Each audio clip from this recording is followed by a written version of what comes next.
कि राम जी से पूछे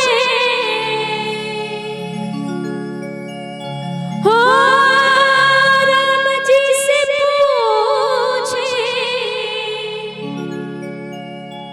जनकपुर के नारे बता द बबुआ हो, बता द बबुआ लोगवा देत काहे गारी बता द बबुआ।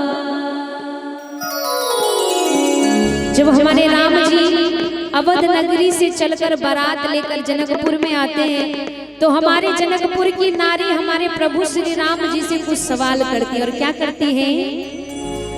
राम जी से पूछे, राम जी से पूछे जनकपुर के नारे बता द बबुआ हो, बता द बबुआ लोगवा देत काहे गारी बता द बबुआ लोगवा देत काहे गारी बता द बबुआ। राम जी से पूछे, राम जी से पूछे जनकपुर के नारे बता द बबुआ हो, बता द बबुआ लोगवा देत काहे गारी बता द बबुआ लोगवा देत काहे गारी बता द बबुआ।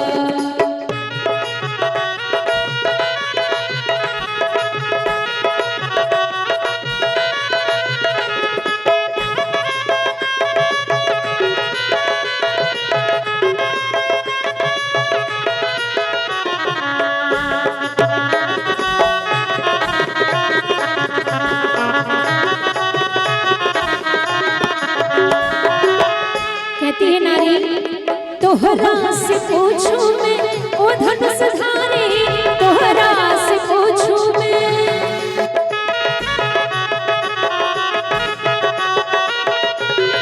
तोहरा से पूछूं मैं ओ धनुषधारी, तोहरा से पूछूं मैं ओ धनुषधारी।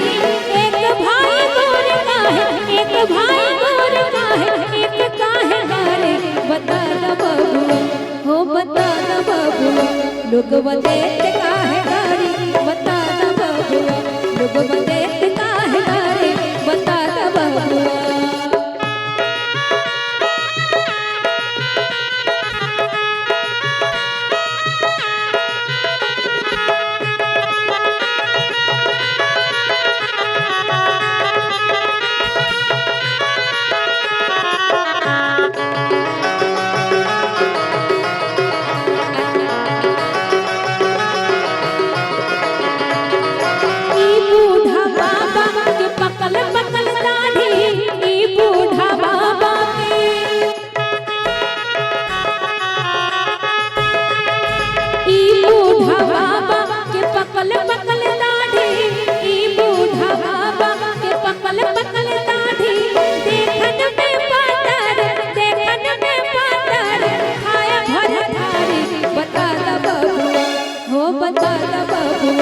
लोगवा देत काहे गारी बता द बबुआ लोगवा देत काहे गारी बता द बबुआ।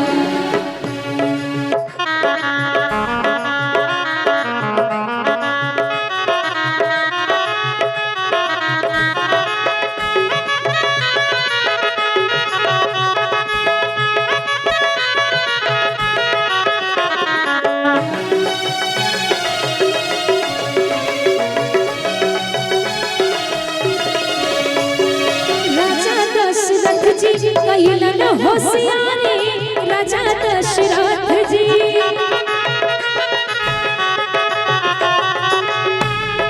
राजा दशरथ जी कहिलन होशियारी राजा दशरथ जी कहिलन होशियारी। एक तामरत पर तीन तीन गोनारे बता द बबुआ हो, बता द बबुआ लोगवा देत काहे गारी बता द बबुआ लोगवा देत काहे गारी बता द बबुआ।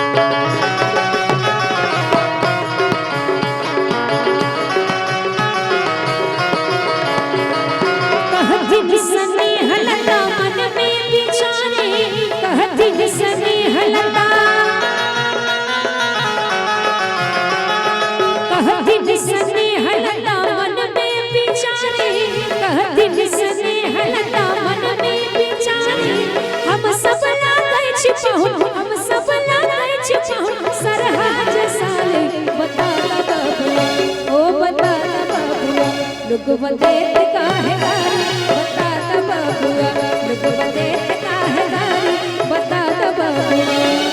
राम जी से पूछे, राम जी से पूछे, जनकपुर के नारी, बता बबुआ, ओ बता बबुआ, लोग बदेत काहे गारी, बता बबुआ, लोग बदेत